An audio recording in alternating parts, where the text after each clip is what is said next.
Especially pleased to welcome Mark Nixon. Mark is a longtime member of the North Texas Objectivist Society and is a scholar in the philosophy of Ayn Rand. He's won numerous public speaking awards through Toastmasters and is learned in the concept of how the concept of liberty arises from considerations of epistemology, metaphysics, and ethics. Please welcome our good friend, Mark Nixon.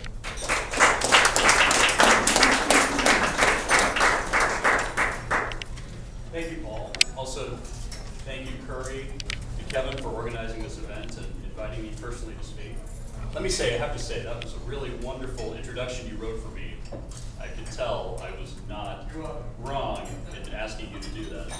I'm impressed that you consider me a scholar of Ayn Rand. I don't know if I would quite go that far in the many years I've studied her philosophy, but I appreciate the compliment sincerely. I think to begin tonight, I'm asking each of you a simple question. It's germane to our topic this evening. Should marijuana use be left to individual judgment? I know it's a fairly straightforward question. It has only one of two possible answers, yes or no.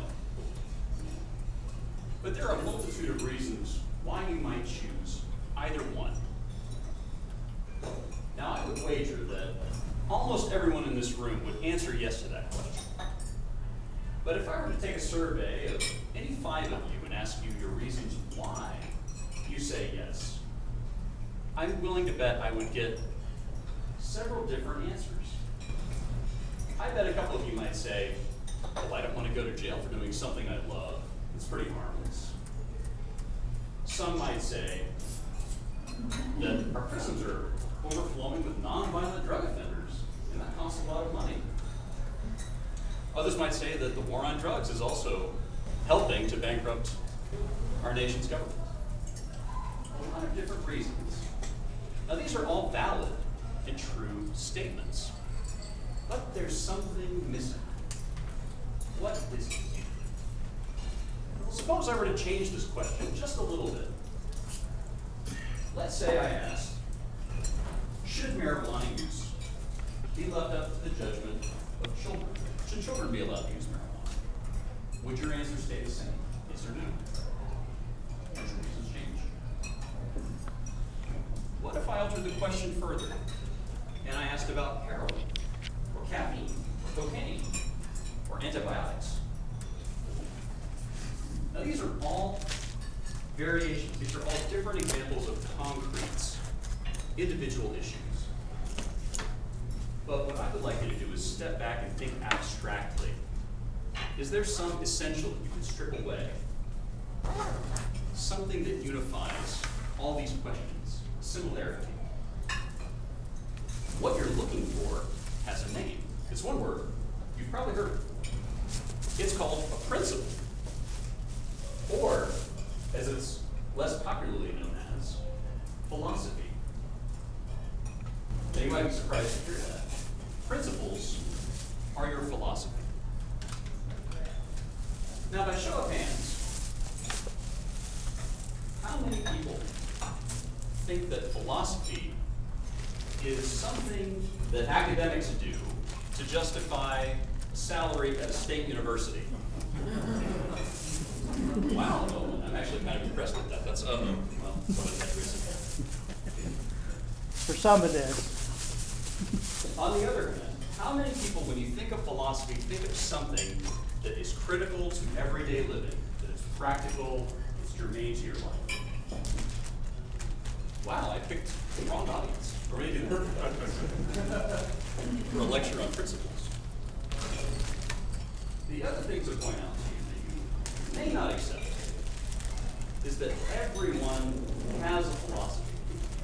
Everyone has a set of principles that you use in your daily life to deal with everything, or every question you might encounter of substance, how you live your life. Everything from ethics to politics comes back to your philosophy, what principles you live your life by. And how do you get these principles? That's an important question. There are a variety of ways we arrive at the principles we have, whether we know we have them or not. We get them from the culture around us. We pick some up in college. We get them from our parents, sometimes from our friends. And oftentimes we get these principles innocuously. we don't know exactly what we have adopted. This is the reason why our nation, world, is in the state that it's in today. It comes back to the philosophical principles which guide the ethics and the politics of a society. Suppose as an exercise you wanted to convey this concept to someone. How would you do it? I can give you a couple of tips. If you're looking for ways to be more persuasive and trying to help other people understand the role that philosophy plays in life, the first thing you want to do, you have to convince a person that philosophy is relevant to their life. In other words, if they're in that first category I mentioned earlier, if they think of philosophy as something practiced by academics to make themselves She already feel wrote something we're gonna submit her say, I think. above And it's right on its way for you. then you have a problem. Before you can sell a person on philosophy, you first have to sell them on the idea that philosophy matters, that philosophy is important, that it's not irrelevant. And unfortunately, most of the philosophy that dominates today is very bad philosophy. It answers the kinds of questions such as, do I exist or not? These are the questions that perplex modern philosophers. They're not really sure whether or not they exist. They're here.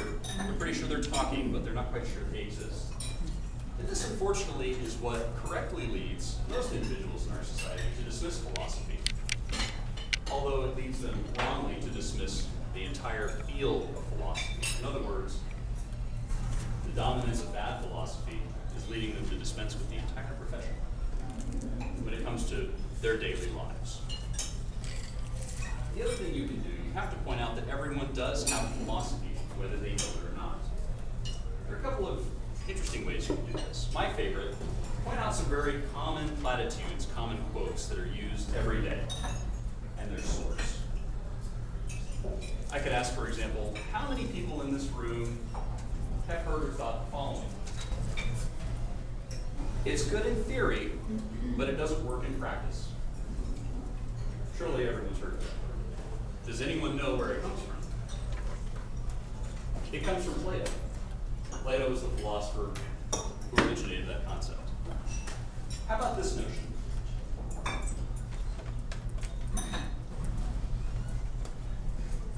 Don't be so sure. Nobody can really be certain of anything. This is also known as skepticism. How many people are familiar with that statement? Anyone know where it comes from? Very interesting source. David Hume, Enlightenment philosopher. Whether they know it or not, whether they've heard David Hume's name, they may be using his words and his thoughts and his concepts without realizing it. These are just a couple of examples of how you can point out to someone they do have a philosophy. They may not know what it is, they may not have defined it explicitly, but they do have it. Even a person who claims not to be living by any principles whatsoever, a person who says, my only principle is to have no principles. Well, guess what? That is a principle, by definition. In other words, philosophy is not only essential to life, it's inescapable. See, philosophy is the way we answer all the different concrete questions that confront us on a daily basis. Whether we're talking about drug use, whether we're talking about taxes, whether we're talking about whether or not it should be legal for the NSA to spy on you or not. All these questions can be answered only rationally by philosophy, by reference to principles. Now, there are several aspects of philosophy, but the main branches to be concerned with, fundamentally, the starting blocks, the foundation. First, something called metaphysics. Metaphysics is just a fancy word that describes what is the nature of reality, what's the nature of the universe. Is reality knowable? Is it a grab bag of mystical ideas? Is it determined by whatever I feel it is? Or is it objective? Is it independent of whatever I think or feel? What's the nature of reality? The next step up is epistemology. Epistemology is, again, another fancy word that simply refers to how do you know what you know? The theory of knowledge. Do you know what you know because you feel it? Or do you know what you know because you've gone through a very deliberate process of looking at the facts of reality, integrating them by a process of independent thought, and coming to conclusions. This is also known as reason. In other words, reason is that faculty that identifies the facts of reality, ties them all together into a coherent picture that you can work with. The next step up would be ethics. Ethics, briefly, in a synonym to that would be morality. Roughly synonyms. If you're talking about ethics and morality, you're talking about the code of values to guide your actions. Observe, I said your actions, not other people's actions. That's the purview of politics. So when you're dealing with ethics, you're dealing with yourself. You would not need politics if you were on a desert island. You'd have only yourself to worry about. You still have to worry about how am I going to get my food, how am I going to survive, do I or do I not decide to go swimming in the lagoon today in shark-infested waters. All these questions would be answered by ethics, by morality. And as I mentioned, politics, resting higher in this hierarchical chain, deals with society, man's relationship to each other. This is probably the topic you're most interested in. You're concerned with ideas like liberty, rights, freedom. These are all political concepts. They deal with your relationship to other members of society. They only have any kind of valid meaning in a societal context. Now, once you tie all of these different branches together, your metaphysics, your epistemology, your ethics, and your politics, all of these comprise your philosophy. The only question is, can you identify what your political ideas are? Can you tie them back to what your ideas on ethics are? Can you tie those ideas back to your metaphysics and your epistemology? If you can do so, when you make an argument, whether you're arguing for the legalization of marijuana, the legalization of all drugs, the abolishment of taxes, whatever your particular political position, you can argue from a position of principle. As opposed to the alternative, you could, on any given political question, take out your liberty dollar to a yes or no question and flip it. Now, this is not going to win you many followers,